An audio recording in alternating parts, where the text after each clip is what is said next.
What's up guys, Readiness Reviews here again. It seems like I've been doing a lot of these types of videos recently, which is not really a normal thing for me, but I've actually got another package in the mail of another firearm. So this was my first ever purchase from Classic Firearms. The purchase went pretty smoothly. They had all of my CNR information on file because I sent it to them previously. This was also the first firearm that I purchased online that has been shipped via FedEx, usually it's UPS. One thing about Classic Firearms that I found a little bit annoying is that they charge sales tax for the state of Georgia, even though they're not in the state of Georgia. I don't know if they just keep that money or whether that does get allocated to someone somewhere, or whether their province or state requires that they charge sales tax for the state of Georgia. I don't know how that works, but that was a little bit annoying because usually you can get away with having to pay sales tax when you're buying from an out-of-state entity. Anyway, let's go ahead and bust into this and see what we have. So for packing materials, it looks like we're mainly just on paper.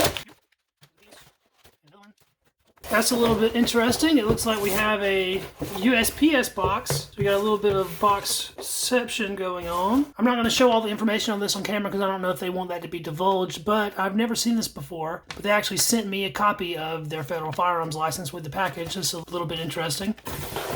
And the rest of everything that's in here is just some more packing material. Now we're left with a priority mail USPS box. On the outside of the box here it says no crest and then has my serial number. I think that's going to be a little bit of a disappointment for me because I really wanted one with a crest. I'm guessing I'm not going to get one. Let's open this up and see anyway. This gun was sold in surplus good condition, so that can mean a lot of stuff. Looks like we have some bubble wrap on it.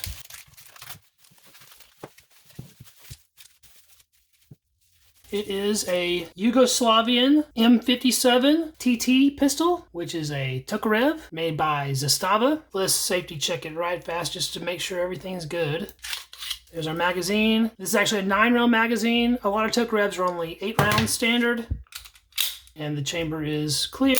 It's not very dirty. I figured it'd probably be packed in cosmoline, but it doesn't look like that it is. Originally, this firearm did not have a safety on it. I think that these were added for import reasons. There's some crud here on my rear sight, but that'll clean right off. The overall external condition, it looks really nice actually. Not bad at all. I was expecting something a little bit worse. Now usually, if they were gonna have the crest would be right on this top part of the slide here, and of course mine does not. This shoots the 7.62 by 25 millimeter cartridge, which is a relatively high velocity cartridge out of the pistol. I do own another Tokarev. I have a Romanian TTC pistol that shoots the same caliber, and it is extremely accurate for what it is, a military surplus firearm. That round is very fun to shoot, especially at distance. You can actually make pretty good hits at a distance of 100 yards and in. So you can actually make pretty decent 50-yard shots with it, which with my eyes, I have a hard time doing with a lot of handguns. For actual sight picture, looks like we just have this tiny little rear notch here, and then it has a sort of short front sight blade that might have some side-to-side adjustment. It looks like that it does.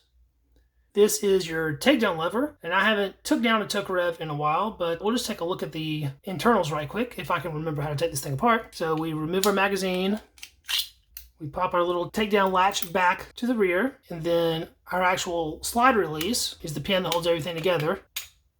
It comes out like that, and then the slide just slides right off. And that was nice and easy. You can see it has steel slide rails, and they are pretty substantial, which definitely helps with accuracy. I don't see any signs of cosmoline on the inside. It looks pretty clean. And we have our recoil spring and our barrel. To get this out, it is 1911-like. I'm not going to take it all the way down in the video, but you would depress and rotate your barrel bushing, and then you can pull out your barrel that way. The actual mechanics of this pistol is a lot like a 1911.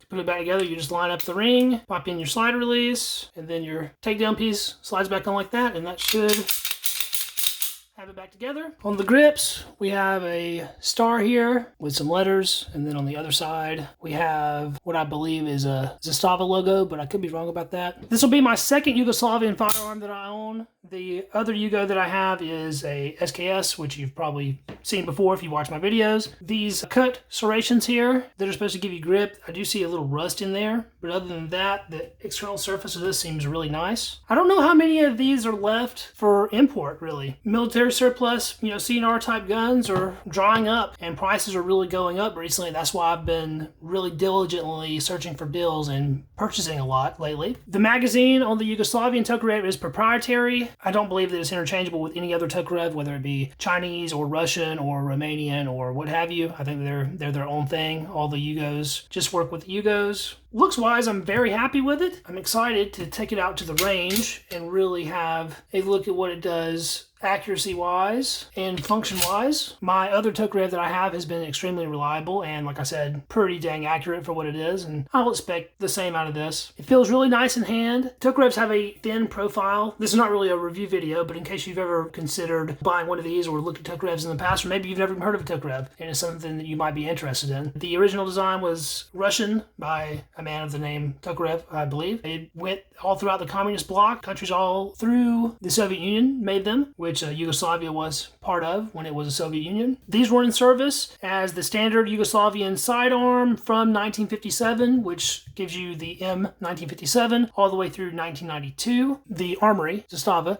actually still produces Tokarevs. You can buy factory new Tokarevs now in 7.62 by 25 and 9mm variants, which I don't have one of those. You do have to fill out ATF paperwork when you're buying a new production gun. Since I do have a CNR license, I was able to order this shipped directly to my house. Classic Firearms, I'm kind of torn on them. They seem fine. They have their own YouTube channel and they produce nice content. Of course, it's all veered towards selling their products, which, you're a company that's there to make money. Why not? They do some weird stuff sometimes. Like, they'll run really good sales. Like, this was on a flash sale that I think was very reasonable, and that's why I went ahead and purchased it. The sticker price was $1.85. After it was all said and done with shipping and tax, it ended up costing me like $2.20, which is a little bit more than I would actually like to pay for this normally. I don't think I'm going to find it any better at a gun show. I very rarely see Tokarevs these days. I just went ahead and decided that, might as well go ahead and buy one to just fill up the collection to have a nice sidearm for my SKS. I would definitely consider purchasing from Classic Firearms again in the future. The problem is their stock is very limited on things nowadays, and they don't really have much that I'm interested in. They are bringing in some infields that they want like $1,500 for, which is absolutely ridiculous. And the prices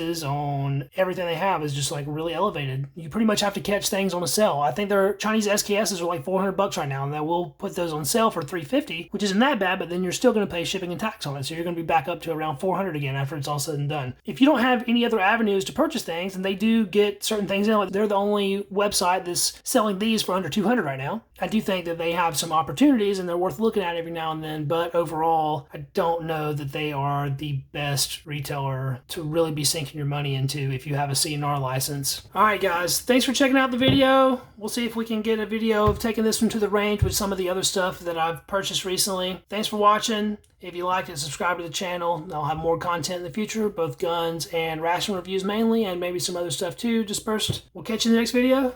See ya. Peace.